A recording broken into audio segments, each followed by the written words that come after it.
저희가 고2 학생들한테 약간의 취업을 해줬다면 이번 영상에서 한번 고3 학생한테 현실의 매운맛을 보여드릴까요? 좋습니다. 왜냐하면 고2 학생 같은 경우에는 뭔가 더 할 수 있을 만한 가능성이 있다라고 하면 사실 고3 학생은 냉철하게 현실을 보는 것도 좀 입시에서 필요한 부분이기는 하니까요. 네, 맞습니다. 참 이렇게 파릇파릇한 대학교에서 이런 냉정한 이야기를 하기가 좀 아쉽긴 하지만 할 건 해봐야겠죠. 네. 뭐 반대로 말하면 여기 있는 친구들은 그런 냉정한 자기 분석을 잘 했기 때문에 네. 여기 와 있는 거라고 할 수도 있겠죠. 선생님은 고3 때 학생들의 발전 가능성, 혹은 변화의 가능성 이런 것들을 어떻게 생각하세요? 우리가 처음부터 1학년, 2학년 때까지의 성적을 바탕으로 3학년 입시의 유불리를 결정하는 것은 좀 위험하다고 생각을 해요. 왜냐하면 얼마든지 3학년 내신을 향상시키는 친구들도 많이 있기 때문이죠. 하지만 그 경우가 다수라고 보기는 힘듭니다.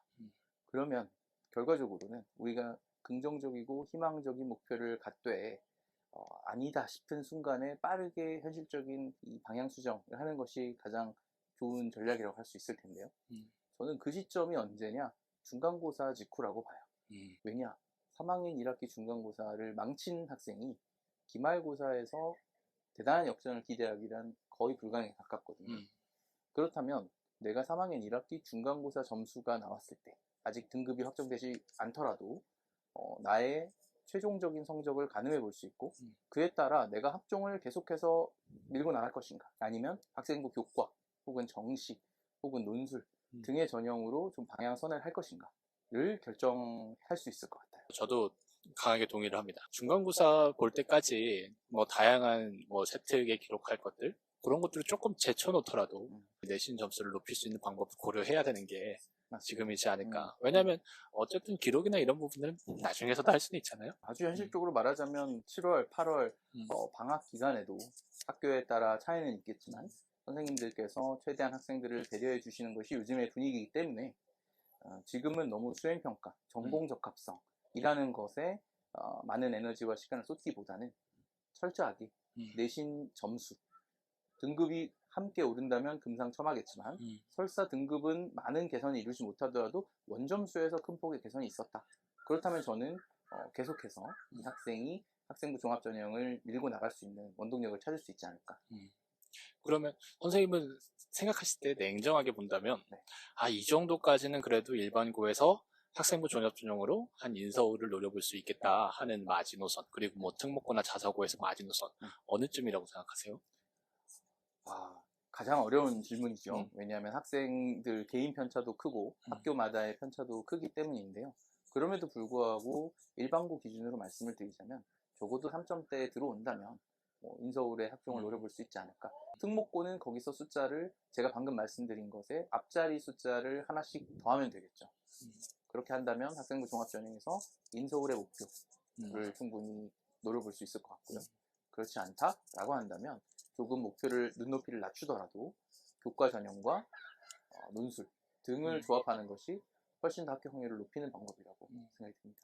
근데 저는 아까 말씀해주신 일반고에서 3점대 학생이라고 할지라도 초중반 이게 좀 중요할 것 같아요. 왜냐하면 그렇죠. 3점대 중반이 넘어가면 사실은 거의 어려운 경우가 맞습니다. 많아지기 때문에 정말 내가 아무리 기록이 좋다고 하더라도 3점대 초반 정도까지가 마지노선이 아닐까. 그리고 웬만해서는 2점대에 들어와야지만 일반고에서는 학종을 쓰기가 유리한 측면들이 많다라는 것들을 얘기하고 싶고, 차라리 3점대 초반이면은 교과를 쓰는 게 더 나을 수도 있을 것 같아요. 왜냐하면 그렇죠. 최저가 있기 때문에 네, 학종보다 교과가 더 편한 경우도 있다라는 것들을 좀 알고서 지원을 했으면 좋지 않을까 싶은 생각이 있네요.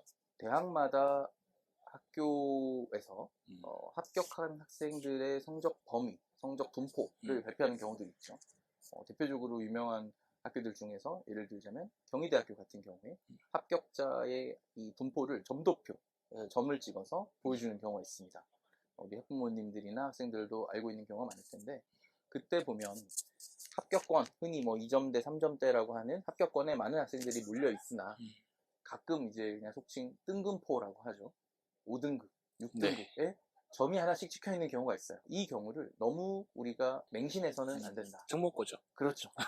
그런 학생들이 있을 수 있기 때문에 우리가 뭐 절대적인 희망을 버려라라고 네. 말할 수는 없으나 평범한 스펙의 학생이었을 가능성은 매우 낮다. 그 6점대 학생은 거의 학과 교수님이 상당히 감탄할 만한 수준의 생기부 활동 능력이나 면접 수행 능력 등을 갖춘 학생이었을 가능성이 높기 때문에 일반화하기는 어렵고, 적어도 보수적으로 보자면 흔히 말하는 50% 컷, 조금 더 긍정적으로 봤을 때 도전적으로 70% 컷 정도를 가능한 합격선 안에서 두고 원서를 조합하는 것이 바람직한 전략이라고 봅니다.